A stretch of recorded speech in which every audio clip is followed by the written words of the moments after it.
With 150 exhibitors and 13,000 visitors, InfoSecurity Europe isn't just the UK's biggest event for the IT security industry, it's the UK's biggest IT event, full stop. Over the next 3 days, computer security experts in droves will be checking out the stands here to find out the latest products and solutions that will help them protect their company computer systems against malware, viruses and hackers, and also to find out what is available to protect their valuable company data.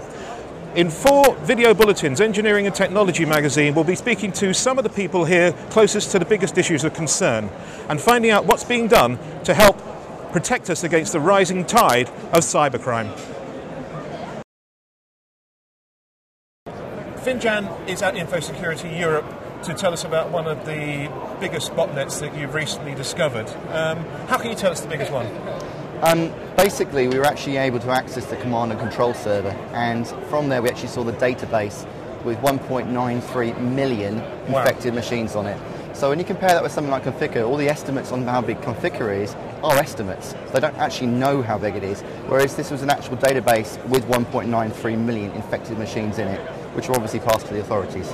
Are we getting better at getting some of these statistics and some of the intelligence about what's going on out there and what the bad guys are doing?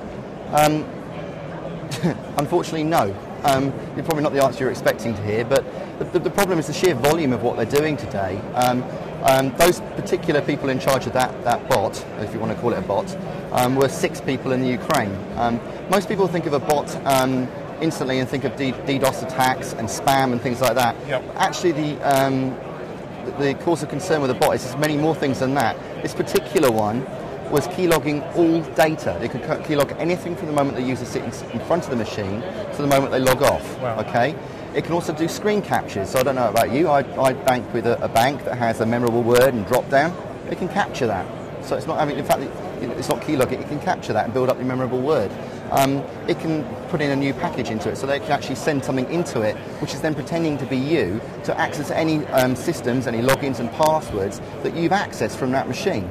Well, I think one of the biggest things we're looking to talk about is the fact that the whole face of information security has changed into more about risk and about risk management. So as a consequence, the tools that we're working on surround the idea of risk in an enterprise environment.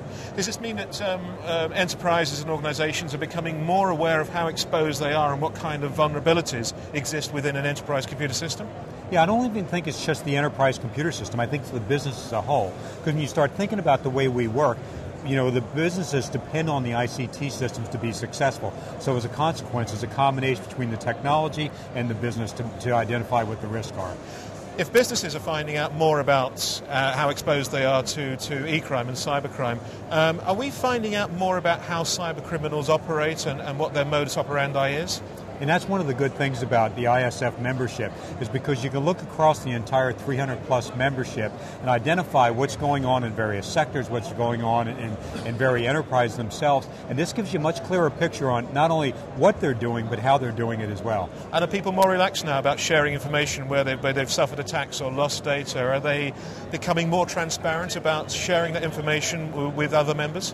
Well, I think they're being more transparent in a concentrated manner. What I mean by that is they're sharing information with those who can help make it better and not just making it a public notification of everything that's going on.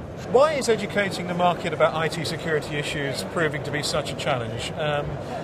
Is it because the landscape is always shifting and new threats and new concerns keep appearing just when you think you've got everybody clued up? Or is it that people are still not really grasping the importance of cybercrime and other kinds of threats? I think it's a bit of both. I mean, on the technical side, there are advancements coming out all the time, and unfortunately, a lot of the protections that we're familiar with are no longer applicable to those advanced threats.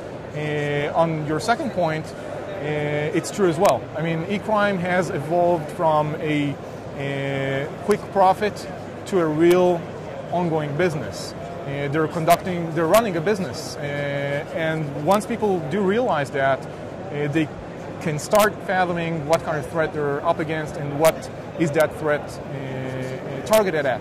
It's not just, threat for the sake of breaking stuff, it's a threat for generating revenue. So it's almost like, for a typical commercial business, the cybercriminal is almost like a commercial rival who is out there to try and take away your data, try and take away your revenue streams, and impede your commercial success. Is that how it works? That's definitely how it works. On the commercial side, e-crime usually sells the information that it managed to harvest from business victims to competing businesses. On the home user side, it's usually more direct revenues. So, hitting your credit cards, your bank accounts, your online transactions, and so on and so forth.